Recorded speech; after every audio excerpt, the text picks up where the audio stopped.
In view of the report released today by the Equalities and Human Rights Commission, which identified serious failings by the Labour Party in dealing with anti-Semitic racism, should just one individual be held to account? Chris. Well, it's a damning report. It finds the Labour Party acted unlawfully. It finds that Jeremy Corbyn's office effectively covered up 23 different allegations of anti-Semitism. But I think it goes beyond just Jeremy Corbyn. I think Keir Starmer has questions to answer himself. Because for 5 years, Keir Starmer sat on the Labour front bench and said nothing while this was going on. I didn't hear him condemning this activity. I didn't hear him holding Jeremy Corbyn to account. Unlike many other Labour MPs and many Labour front benchers, he didn't resign from that front bench. He said nothing. He defended Jeremy Corbyn. And indeed, he promoted Jeremy Corbyn as a potential Prime Minister less than a year ago. So I think Keir Starmer needs to do two things if he's serious about fixing this. Firstly, he should apologise personally for his failure to speak out on this issue when he was on the front bench, because it was all very convenient for him just to sit there and stay quiet in the hope that he would then take over as leader. Rather cynical, I think. And secondly, he needs to not just suspend Jeremy Corbyn, he should kick Jeremy Corbyn out of the Labour Party, because this report is so damning, and Jeremy Corbyn's response to it this morning, saying the whole thing had been hugely exaggerated for political purposes, was disgraceful. So I think Keir Starmer needs to do those two things if he is really serious about fixing this issue. And just to be very precise about the report, the Equality Human Rights Commission report, it found political interference in anti-Semitism complaints rather than, didn't use the word cover-up, but political interference nonetheless. Nick, this is not a comfortable day for you, I imagine. You also were part of the front bench during all this. What do you have to say? Well, firstly, this is a shameful day for the Labour Party. We accept the findings of the Equality and Human Rights report in their entirety, and we will act on the recommendations. But first and foremost, I want to acknowledge the hurt that has been caused to the Jewish community over the past 5 years. Keir Starmer has expressed our profound sorrow for this. We are profoundly sorry for that hurt that has been caused. And today's report, it's an appalling, damning report that is before us, but we now have to act upon the recommendations of that report. I never thought I'd be sitting on your show, Fiona, after the last Labour government created the Equality and Human Rights Commission and actually be speaking about an investigation and findings into the Labour Party itself, but that's where we are. We will now work to ensure that, yes, our complaints processes are improved, that they are independent, they are where they should be, but we will do more than that. The answer to this isn't just about process, important though that is. It's about changing the culture of our party so that it is a place where everybody feels welcome and everybody feels safe. And what Keir Starmer has done today with a decisive speech of moral clarity is to show the way towards that. I know there is a long way to go, but Keir's speech and our commitment to taking action on this is the start of that road.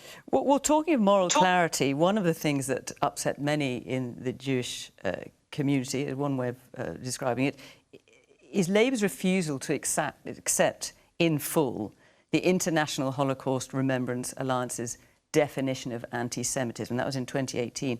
Now, you endorsed that decision not to accept it. You went out on the airwaves defending the decision not to accept it. Labour changed its position just 2 months later. I don't think that's a fair characterisation of what I said that day. What I said that day was that the abuse that was being referred to, the appalling anti-Semitic abuse, whatever was in the rule book was absolutely wrong and had to be dealt with. And I also said that the NEC was right to look again at the decision they'd made not to adopt all of the examples that went with the definition. And indeed, but you didn't accept all those examples, Nick. You didn't accept all those examples, and you went out on the Today programme and other things, out on the airwaves, explaining that Labour should not accept all those examples as part of that definition.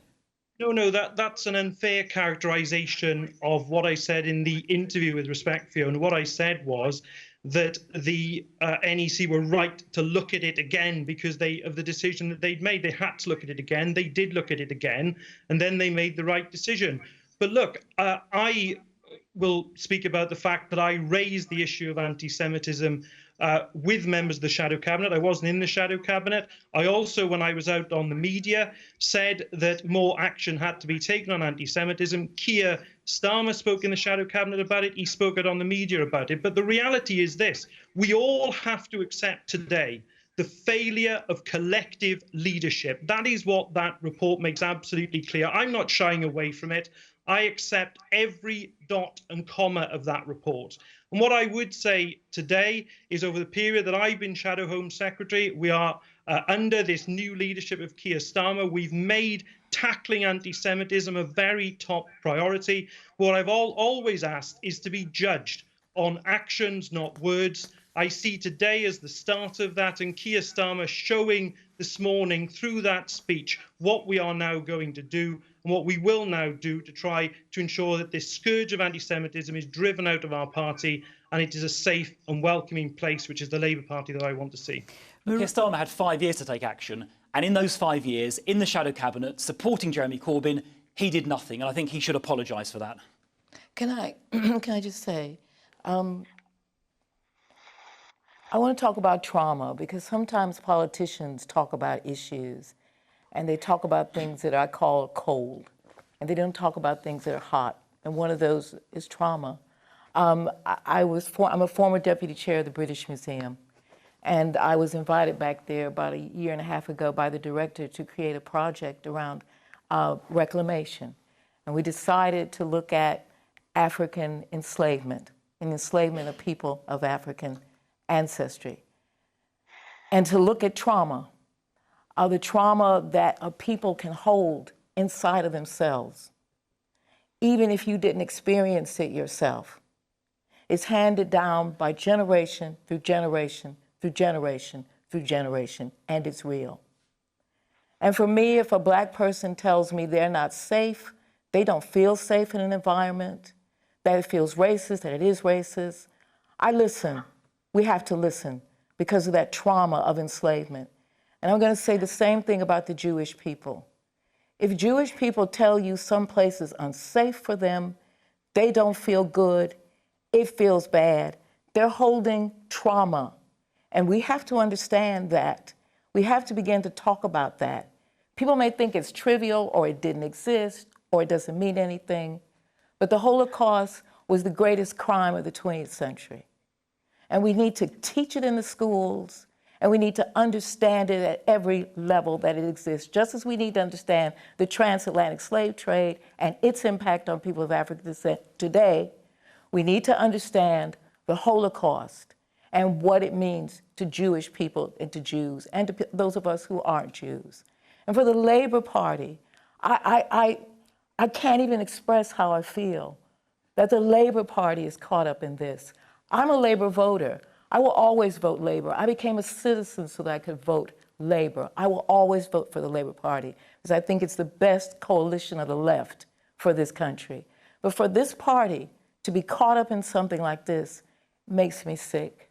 And I don't want to hear it. I don't want to hear all the other stuff.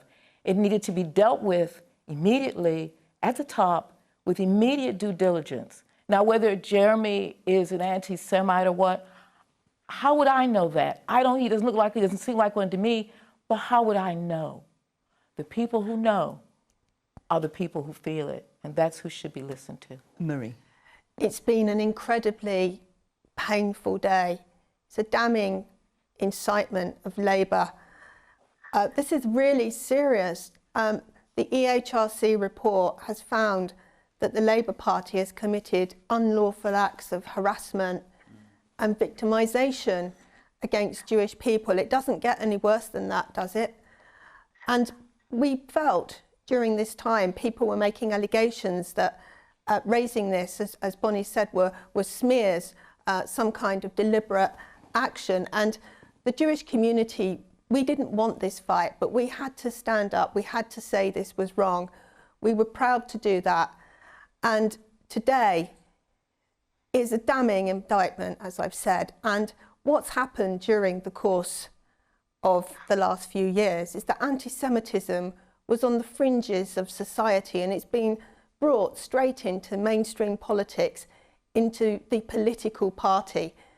Jeremy Corbyn and his leadership made a political decision to ignore, not to tackle anti-Semitism. That is so appalling. It's not imaginable in this day and age. The leadership did nothing about it, and here we are today talking all these years later when this could have been resolved. And not only did the leadership of the party not do anything about it, we've now got findings of interference, political interference by the leader's office. It doesn't get much worse than that, does it? And Marie, can I ask you, because I mean, Jeremy Corbyn has said again today that he is not anti-Semitic, that anyone who says there was not a problem with anti-Semitism in Labour is wrong. But the question from David is, should just one individual be held to account? It's a question also of the culture in the party. The problem with anti-Semitism runs deep. This is going to be the beginning of a very long journey. It's all very well the Labour Party saying sorry, and Keir Starmer did give an apology on the day he was elected. But what's important here is that we see action. Words are only so much. We need to see that the action plan is implemented by the 10th of December, and there need to be key changes across the party. We need an independent disciplinary process, education, and to tackle that culture. And this is going to be something that's not going to change overnight. There's a lot of pain and a lot of hurt. It's not one person's fault, but Jeremy Corbyn allowed the space for anti-Semites to come into the party, and the leadership did absolutely nothing about it. Let's hear from our audience. Jane P. I've, like everybody, been horrified by this story as it's unfolded over the years. And we've heard today that the Labour Party are legally accountable, but really they are an entity, and surely there must be some individual people held accountable. Are there any legal redresses that will ensure that the people behind this really are accountable? It's one thing being expelled from your political party, but to me that isn't enough for the situation that's happened. To drag hate crime into politics is a pretty serious thing, and so against the British way of life. Paula. Hello, thank you, Fiona. I want to come back on Nick's point where he said that don't judge by words, but judge by actions. Prejudice is often displayed through words, so words do matter. And I want to come back to Chris, because he's very quickly gone in and criticised Keir Starmer, but I would remind him that the Conservative Party has also been accused of racism against people of Islamic faith. So when can we look forward to an investigation into their practices and see some apologies and, of course, some criticism from the top there too? Yes, Chris, we're still waiting for a report from the Conservative Party into prejudice. It was announced last year. When are we going to see that? Well, that report is underway. It's independent. It's being conducted by a former commissioner from the ECHR. And when, Paul is asking, when will we see it? Well, the work is underway. I can't give you a date tonight, but the work is underway. It's been almost a year now. But I would point out there is only one political party in history that has been investigated by the Equality and Human Rights Commission. That is the Labour Party on this anti-Semitism issue. I would also point to the fact that the Conservatives have appointed the most diverse government in British history. We're the first party to have appointed an ethnic minority Chancellor of the Exchequer and the second ethnic minority Chancellor of the Exchequer. We were the first party to appoint an ethnic minority Home Secretary and the second ethnic minority Home Secretary. So we have appointed the most diverse cabinet as a symbol of our commitment to this important issue. Chris, that's what they used to say to folks when they were desegregating neighborhoods. Oh, well, we have a black person here, you know, in our neighborhood, so we're cool, we're all right. That doesn't wash anymore, okay? You don't judge people like that anymore. We look at human beings. The Baroness Varsi has been on you, not you personally, but on the Conservative Party, her party, for years about this. This does not excuse or wash over the Labour Party. I'm not doing that. but there is housework you need to be doing too, and putting people of color in the cabinet does not erase that fact. Can I just... Yes, do go ahead, because then I must bring Anthony in. Absolutely. I just want to say, look, the Tories do need to acknowledge there is a problem with Islamophobia in the Tory party, and they do acknowledge they need to do something about it. The Board of Deputies did input into the Singh report, but you've got to look at scale here. The BNP have also been investigated by the EHRC, but so many people in the Labour Party have been investigated. You're not seeing from the Conservative Party MPs fleeing from the party, like Luciana Berger, a pregnant woman at the Labour Party conference. She even had to have security. Louise Almond, she had to flee the party after 55 years. So you're not seeing the same level of scale, even though there are problems that have to be addressed in the Conservative Party. And Auntie, let me bring you in here. I mean, how is this looking to you on the other side of the Atlantic? Well, I'm going to light a novena candle and say, thank God I'm not involved in British politics. I got my own problems on this side of the pond. But here's what I would say, and I mean this very respectfully to Chris, and because I'm relating to what Bonnie is saying about tokenism. And I think what we find in our societies that we have to break down the systemic and institutional racism. And so if the racists think you're a racist, well, guess why you're a racist? And if the anti-Semites think you're an anti-Semite, you're likely an anti-Semite. Even if you're not doing it intentionally, there are systemic and institutional biases. And I think the point that Bonnie's making, which I'd like to hammer, is that you can't say, well, one of my best friends is black, therefore I'm not a racist. I mean, you just can't do that, okay? It's tokenism. What we have to do is what Dr. Martin Luther King Jr. said a long time ago, is judge each other by the content of our character, not the color of our skin. And by the way, I grew up in a very patriarchal Italian-American immigrant family. And so, you're also biased by the way you grow up. And it's important for you to seek that enlightenment and to make that transformation. And we need to do it as a culture and a civilization. It has to be at the institutional level. So it's got to be at the Labour level and at the Conservative level, frankly. But these appointments I mentioned earlier, they're not tokenistic, right? The people I'm talking about, who are my friends and colleagues. Like that, Chris. Hang on, let me finish the point. Chris, it's important. It's important. It's important, Chris, because it's important for you, because you're a good guy. It's what Anthony is saying to you, what I'm saying, it's important for you to take it in. It doesn't matter, okay? What matters is what you do. And that's what we're saying. It doesn't matter that you've got a black and brown cap. It doesn't matter. And that's what people are in the streets are about now. It doesn't matter. It's what you do. And if you pursue policies and you stay the same way, you can have whatever. It don't matter. And that's what I'm trying to say to you. That's what I'm trying to say. It's important for you to get it inside yourself. And by the way, she means it respectfully, too. I just want to interject. Well, I don't know if I do. She means it very respectfully. She's trying to...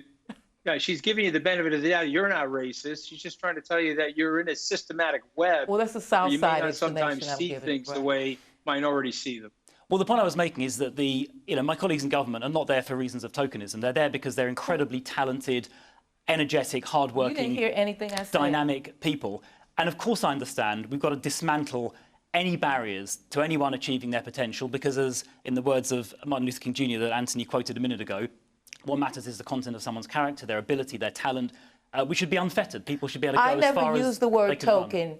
You did. No, you used it twice. I never said token. He did. Someone did. It wasn't me. I think today we should concentrate a bit more on the Labour Party anti-Semitism, because when you look at what Jeremy Corbyn did this morning in his speech, he totally tried to say that it wasn't so important. He even tried to suggest he'd made improvements, and he's someone that's got to accept responsibility. And I think the lessons from the Labour Party are what we should be really focusing on today. Let's hear a bit more from our audience. Lots of hands up. Donna. Just going back to the culture of the Labour Party, I think since the appointment of Keir Starmer, I think he really has stamped a clear message regarding it. Okay, yes, we can't turn back what's happened, but hopefully with the message he sent out with obviously the dismissal of Rebecca Long Bailey early doors, I think that sends hopefully a clearer message going forward. Alex? As a young person that's been brought up being taught about the horrors of the Holocaust, I feel like it's absolutely ludicrous that things like this are still happening in today's politics, and the people need to be held accountable for it. I agree, absolutely. You don't expect anti-Semitism in the opposition party. It's unimaginable, let alone being found guilty of victimisation and harassment. Miles. Good evening. I think it's a terrible shame to see what the Labour Party did, but as MPs, how are we going to change that in the future so that there is no hate crime in any political party anywhere, and that anybody who does work for the government, who wants to become a member of Parliament, they know that they are safe where they're working? So, Nick, let's have a final word from you. I mean, the one question from Jane was about, is any legal action going to be taken against anyone in the Labour Party? And how are you going to change the culture within the party from here on in? Well, firstly, I mean, since Keir Starmer became the leader, we've had, I think it's nearly up to around about 300 cases dealt with in our complaints system. Now, that's, just to give a sense, that's more than in the whole of 2019. So clearly, Keir has been trying to make progress on individuals being held to account since he became leader. But Jane was asking very specifically, is there any prospect of legal action being taken against anyone in the party, given the report that came out today? Well, look, I can't comment on whether individuals want to take legal action around particular bits of the report. But obviously, number one, I say that we will, of course, be holding people to account. That's why we're going to improve our complaint system. And Marie asked me, very fairly about how we will do that going forward. We have to put an action plan together now by the 10th of December. We will be reaching out, and Marie knows this, to the Board of Deputies, to the Jewish Labour movement, to the wider Jewish community as we do that, to ensure that we do have a system, that there is no political interference, that is properly resourced, that people are properly trained, that is transparent, that has proper rules about what sanctions are appropriate, so everyone can have confidence in that.